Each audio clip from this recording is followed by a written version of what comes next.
Hey guys, this is Sonu Alawat लेकर आ चुका हूं आपके लिए एक यूनिक गवर्नमेंट जॉब अपडेट जो कि डायरेक्टली निकल के आ रहा है IOCL various apprentice post recruitment 2023 की तरफ से। IOCL मतलब इंडियन ऑयल कॉर्पोरेशन लिमिटेड, जो कि ministry of petroleum and natural gas government of India के अंदर आता है, जिसके अंदर वेरियस अप्रेंटिस की पोस्ट के ऊपर वैकेंसी आ चुकी है। दोस्तों इसमें 10-12 graduation pass, ITI certificate holder, diploma holders के लिए काफी सारी पोस्ट के ऊपर वैकेंसीज हैं, जैसे कि 12 पास वालों के लिए data entry operator and retail sales associate की पोस्ट के ऊपर वैकेंसीज है। ग्रेजुएट अप्रेंटिस की काफी सारी पोस्ट के ऊपर वैकेंसीज है। साथ ही 10th ITI डिप्लोमा होल्डर्स के लिए भी काफी सारी पोस्ट के ऊपर वैकेंसीज है। ऑल इंडिया की ये वैकेंसी है, मेल और फीमेल दोनों ही कैटेगरी कैंडिडेट फॉर्म अप्लाई कर पाएंगे। इस रिक्रूटमेंट का एक बड़ा प्लस पॉइंट तो यही है कि फॉर्म फीस बिल्कुल भी यहां पर चार्ज नहीं की गई है। तो आगे इस वीडियो में इसका डिटेल सिलेक्शन प्रोसीजर आपको स्टेप बाय स्टेप समझाऊंगा। पोस्ट वाइज एलिजिबिलिटी क्राइटेरिया के बारे में बात करेंगे, किस पोस्ट के लिए एज लिमिट, एजुकेशन क्वालिफिकेशन क्या मांगी गई है, एग्जाम पैटर्न को डिस्कस करेंगे, इसके एग्जाम का डिटेल सिलेबस आपको प्रोवाइड करूंगा, किस पोस्ट के ऊपर सिलेक्शन होने के बाद आपकी इनिशियल इन हैंड सैलरी क्या रहेगी, exam centre, job location, job profile के बारे में बात करने वाले हैं। तो चलिए दोस्तों, बहुत ज्यादा टाइम वेस्ट नहीं करते, फटाफट वीडियो शुरू करते हैं।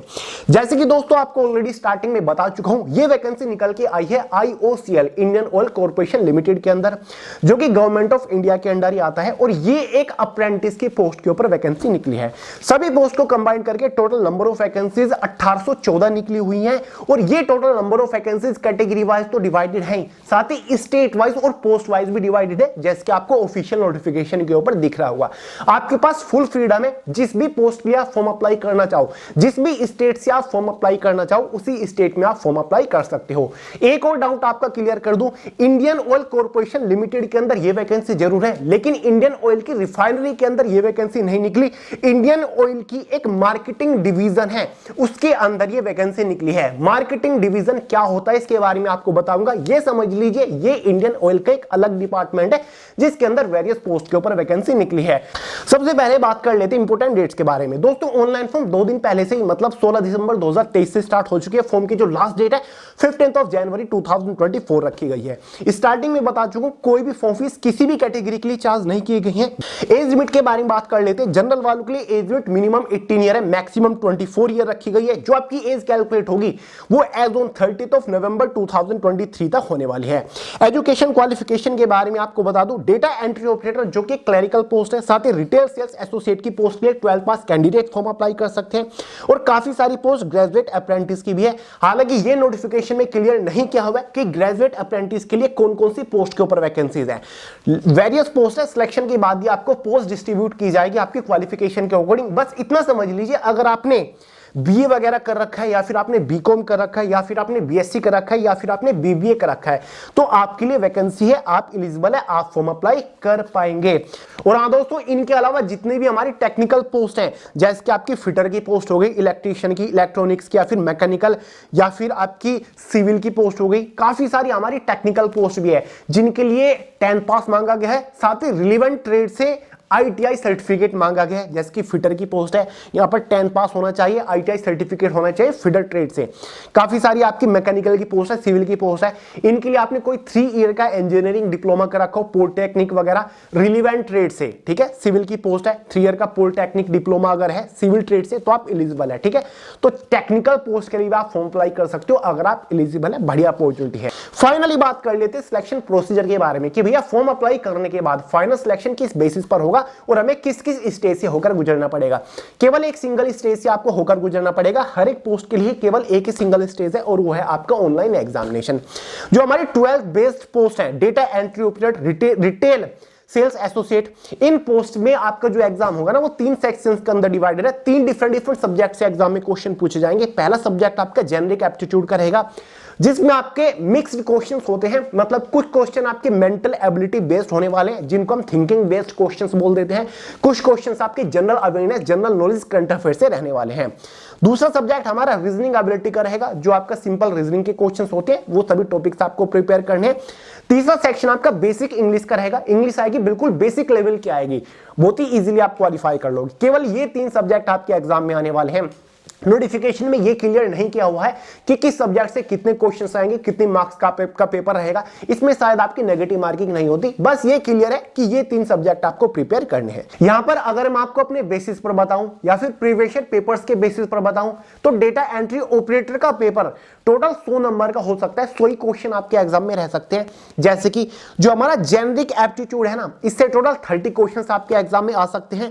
रीजनिंग एबिलिटीज से भी 30 क्वेश्चंस आपके एग्जाम में आ सकते हैं। बेसिक इंग्लिश लैंग्वेज स्किल से आपके एग्जाम में 40 क्वेश्चंस आ सकते हैं, जिसके बेसिस पर आपके एग्जाम में टोटल 100 क्वेश्चंस आ सकते हैं 100 नंबर के अंदर। ठीक है, प्रीवियस ईयर के बेसिस पर मैं आपको बता रहा हूं। वहीं पर जो हमारी ग्रेजुएट अप्रेंटिस वाली पोस्ट है, इनका एग्जाम भी आपका 3 सेक्शंस में ही डिवाइडेड है। पहला सेक्शन आपका generic aptitude including quantitative aptitude रहेगा। मतलब यहां पर क्वांटिटेटिव एप्टीट्यूड से भी आपको क्वेश्चन देखने को मिलेंगे। वही आपका LCM, HCF, percentage, ratio, proportion, simple और compound interest, profit and loss, time and distance, time and work से आपके क्वेश्चंस पूछे जाएंगे।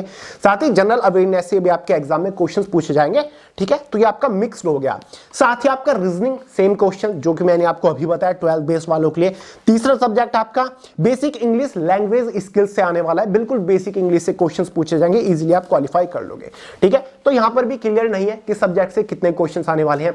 और दोस्तों जो हमारे टेक्निकल ट्रेड्स हैं उनके एग्जाम में भी टोटल 100 क्वेश्चंस आ सकते हैं, क्योंकि जो हमारे टेक्निकल रिलेवेंट डिसिप्लिन है, ठीक है, पोस्ट के रिलेवेंट जो टेक्निकल सब्जेक्ट है उससे 40 क्वेश्चंस आपके एग्जाम में आ सकते हैं। साथ ही जेनरिक एप्टीट्यूड इंक्लूडिंग एप्टीट्यूड है, इससे 20 क्वेश्चन, रीजनिंग एबिलिटी से 20 क्वेश्चन, बेसिक इंग्लिश लैंग्वेज से 20 क्वेश्चन। इसी के बेसिस पर सभी टेक्निकल पोस्ट में भी आपके 100 क्वेश्चन एग्जाम में आ सकते हैं। तो वही आपका एग्जाम पैटर्न रहने के पूरे चांसेस हैं। बाकी हो कुछ भी सकता है कि इस बार थोड़ी बहुत एग्जाम पैटर्न में चेंजेस आ जाए। बाकी सिलेबस आपका ऑलमोस्ट यही रहेगा, सब्जेक्ट आपका यही रहेगा, बस क्वेश्चंस के वेटेज में थोड़े बहुत चेंजेस आ सकते हैं। लेकिन दोस्तों मैं आपको इन एग्जाम का complete detail syllabus subject wise topic wise PDF form में way to success Telegram channel के अंदर ऑलरेडी प्रोवाइड कर चुका हूं। वहां से आप इजीली पूरे सिलेबस को पीडीएफ फॉर्मेट में अपने मोबाइल फोन के अंदर डाउनलोड करके सिलेबस को देख सकते हैं, समझ सकते हैं कि भाई किस पोस्ट के लिए किस सब्जेक्ट के अंदर से कौन से टॉपिक के ऊपर आपको मोस्टली फोकस करना है। तो एक बार टेलीग्राम चैनल को चेकआउट कर लीजिएगा, लिंक वीडियो के नीचे डिस्क्रिप्शन बॉक्स में भी है। क्लियर है? वैसे गूगल कर लीजिएगा, आपको सिंपली पता चल जाएगा, क्योंकि बहुत ही पॉपुलर रिक्रूटमेंट है। हर साल, एक साल में बल्कि कई बार ये निकल जाती है। फिर से बता रहा हूं, ये एक अप्रेंटिस की रिक्रूटमेंट है। फाइनली दोस्तों बात कर लेते हैं कि फाइनल सिलेक्शन किस बेसिस पर होगा। फाइनल सिलेक्शन एक फाइनल मेरिट के बेसिस पर होगा, और ये मेरिट केवल और केवल एग्जाम के मार्क्स के बेसिस पर बनेगी। हालांकि ये अभी क्लियर नहीं है कि किस पोस्ट का एग्जाम कितने मार्क्स का होगा, चाहे वो आपका 100 मार्क्स का हो या फिर 150 नंबर का हो या फिर 200 नंबर का हो। जितने भी नंबर का आपका पेपर होगा उन नंबर के ऊपर फाइनल कट ऑफ बनेगी। ये कट ऑफ आपकी state wise, category wise, post wise रहने वाली है। ठीक है दोस्तों, अगर आपके मार्क्स उस पर्टिकुलर कट ऑफ से ज्यादा है तो डेफिनेटली आपका सिलेक्शन हो जाएगा, जिस भी स्टेट से, जिस भी कैटेगरी से, जिस भी पोस्ट के लिए आपने फॉर्म अप्लाई किया होगा। तो चलिए सैलरी वगैरह के बारे में बात कर लेते हैं, क्योंकि आपको पता है इंडियन ऑयल के अंदर जो अप्रेंटिस की पोस्ट निकलती है, जब तक आपका अप्रेंटिस पीरियड चल रहा होता है आपको प्रॉपर सैलरी यानी कि स्टिपेंड मिलते हैं। इसको हम बोलते हैं पेड अप्रेंटिसशिप, ठीक है, या फिर पेड इंटर्नशिप हम इसको बोल देते हैं। महीने का अगर हम देखें तो 12th लेवल की जो पोस्ट है वहां पर 15,000 के आसपास आपकी इनिशियल इन हैंड सैलरी पड़ेगी। ठीक है, 15,000 के आसपास। इसमें आपकी प्रॉपर छुट्टियां वगैरह भी होती हैं। एक साल में आपको लगभग 9 तो इसमें लीव्स मिल जाती हैं, कुछ आपकी कैजुअल लीव भी हैं, कुछ ईएल भी आपको इसमें मिल जाते हैं, तो छुट्टियां वगैरह आपको प्रॉपर मिल जाती है। ठीक है, साथ ही जो ग्रेजुएट अप्रेंटिस की पोस्ट है वहां पर आपकी जो इनिशियल इन हैंड सैलरी बैठेगी वो 16,690 के आसपास बैठेगी, या फिर 670 के आसपास। ठीक है, इससे थोड़ा बहुत ऊपर या फिर नीचे भी हो सकता है। मेट्रो सिटीज के बेसिस पर सैलरी आपकी वेरी करती है। ठीक है, ये मैं आपको एक एवरेज अप्रोक्सीमेटली सैलरी बता रहा हूं कि आपके अप्रेंटिस के टाइम पर इतनी सैलरी मिलेगी। अब शुरुआत में मैं आपको बार बार बता रहा हूं कि भाई अप्रेंटिस की पोस्ट है, अप्रेंटिस की पोस्ट है, तो अप्रेंटिस पीरियड कितना रहेगा भैया ये बताइए। तो भाई 1 साल का आपका अप्रेंटिस पीरियड है, लेकिन जो हमारी इसमें 12 बेस लेवल की पोस्ट है रिटेल सेल्स एसोसिएट, ये केवल 6 महीने की अप्रेंटिस की पोस्ट है। बाकी जितनी भी हमारी पोस्ट है, चाहे वो ग्रेजुएट अप्रेंटिस हो, डेटा एंट्री ऑपरेटर हो, या फिर जो 10th बेस्ड, ITI बेस्ड या फिर डिप्लोमा बेस्ड पोस्ट है, जितनी भी टेक्निकल पोस्ट है, सभी का जो अप्रेंटिसशिप पीरियड है वो 1 साल का है। ठीक है, अब आप बोलोगे कि भैया अप्रेंटिसशिप 1 साल की है, उसके बाद जॉब से निकाल देंगे क्या, उसके बाद हम क्या करेंगे? देखिए ये तो आपको बताए, आपकी अप्रेंटिसशिप हो जाएगी IOCL के साथ, जो कि बहुत बड़ी बात है। आपको एक स्किल्ड सर्टिफिकेट तो मिलेगा ही, साथ ही काफी अपॉर्चुनिटी होती है कि अप्रेंटिसशिप के बाद वहीं पर आप परमानेंट हो जाते हो, क्योंकि दोस्तों सबसे ज्यादा जरूरी है कि आप डिपार्टमेंट के अंदर घुस रहे हो। मैंने तो बहुत सारे लोग को देखा है एज अ अप्रेंटिसशिप वो ज्वाइन करते हैं किसी भी गवर्नमेंट डिपार्टमेंट को, और उसके बाद वो पता नहीं क्या जुगाड़ लगाते हैं और परमानेंट हो जाती है, क्योंकि यार डिपार्टमेंट के अंदर इंटरनली अपॉर्चुनिटी निकलती रहती है। ठीक है, जिसके बेसिस पर आप परमानेंट भी हो जाते हो IOCL के अंदर। तो काफी चांसेस है कि आप परमानेंट भी हो जाते हो, वो आपकी परफॉर्मेंस के बेसिस पर डिपेंड करता है। ठीक है, अगर आपकी परफॉर्मेंस बहुत अच्छी है तो आप IOCL के अंदर परमानेंट भी हो जाते हो। और वैसे भी आपके पास जब स्किल्ड अप्रेंटिसशिप का सर्टिफिकेट होता है तो उसकी अपने आप में बहुत ज्यादा वैल्यू हो जाती है। तो यार जितनी भी पेड अप्रेंटिसशिप है, पेड इंटर्नशिप है, इनके ऊपर फोकस बना के रखिएगा, क्योंकि ये बहुत ज्यादा हेल्पफुल होती है आपको एक अच्छी गवर्नमेंट जॉब दिलाने में। जॉब प्रोफाइल आपकी वही है जो हमारी ग्रेजुएट अप्रेंटिस की पोस्ट है। इसमें भी ज्यादातर क्लरिकल पोस्ट है, जैसे कि अकाउंटेंट की पोस्ट होती है, इसमें आपकी असिस्टेंट की पोस्ट होती है। ठीक है, UDC अपर डिवीजन क्लर्क की पोस्ट है। साथ ही जो 12 बेस्ड है डेटा एंट्री ऑपरेटर, ये हमारी क्लरिकल पोस्ट है। आपको हमेशा कंप्यूटर बेस्ड ऑफिस सेक्शन के अंदर रहकर काम करना होता है। मस्त ऑफिस सेक्शन के अंदर रहकर कंप्यूटर रिलेटेड आप काम करोगे, ज्यादा आपको कोई भी फील्ड ड्यूटी या फिर फिजिकल ड्यूटी नहीं करनी होती है। ठीक है, तो ये मार्केटिंग डिवीजन है क्या IOCL की? देखिए मार्केटिंग डिवीजन क्या होती है, इसका काम क्या होता है, सिंपल सी डेफिनेशन सुन लीजिए। Marketing division is responsible for administration of marketing and distribution of down stream petroleum products. यानी कि मार्केटिंग डिवीजन का काम होता है कि वो ग्राउंड लेवल पर पेट्रोलियम प्रोडक्ट्स का डिस्ट्रीब्यूशन या फिर उसकी मार्केटिंग कर सके, उसकी पहचान बना सके, ये काम होता है मार्केटिंग डिवीजन का। साथ ही it also oversees the pricing of regulate petroleum products, यानी कि ओवरसीज पेट्रोलियम प्रोडक्ट्स के जो प्राइस वगैरह है उनको रेगुलेट करती है। And monitoring the pricing of petroleum product, petroleum products के जो प्राइस है उनको भी मॉनिटर करती है। साथ ही the division administrators policy issue related to retail outlets, gas dealership, इनके ऊपर भी ये काम करने का काम होता है मार्केटिंग डिवीजन का। ठीक है, IOCL के अंदर अप्रेंटिसशिप की पोस्ट निकलती रहती है, लेकिन ज्यादातर रिफाइनरीज के अंदर निकलती हैं। ठीक है, जॉब लोकेशन के बारे में बात करें कि भैया पोस्टिंग लोकेशन हमारी क्या रहेगी, जिस भी स्टेट से आप फॉर्म अप्लाई करोगे उसी स्टेट में फाइनली आपकी जॉब लोकेशन रहेगी, क्योंकि IOCL अपने आप में बहुत बड़ी ऑर्गेनाइजेशन है जो कि डायरेक्टली गवर्नमेंट ऑफ इंडिया के अंडर ही आती है।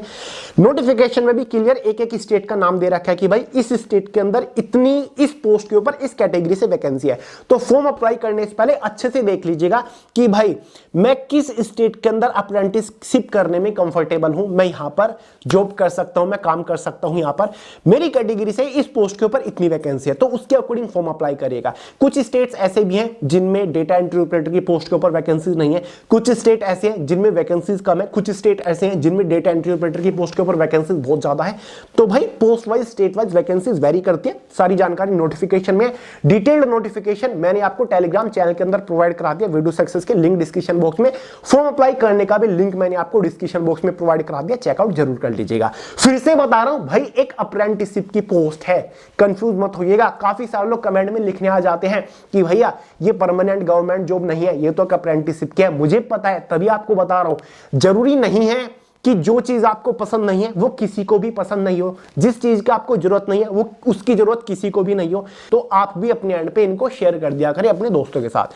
तो चलिए दोस्तों, इस वीडियो में इसके रिगार्डिंग इतनी जानकारी थी। कोई डाउट हो, कोई सवाल हो, कमेंट करके पूछ लीजिएगा। तो चलिए, वीडियो पसंद आए लाइक करिएगा, दोस्तों के साथ शेयर करिएगा, चैनल को सब्सक्राइब करना मत भूलिएगा। मिलते हैं अगली वीडियो में बहुत ही जल्द, तब तक के लिए जय हिंद।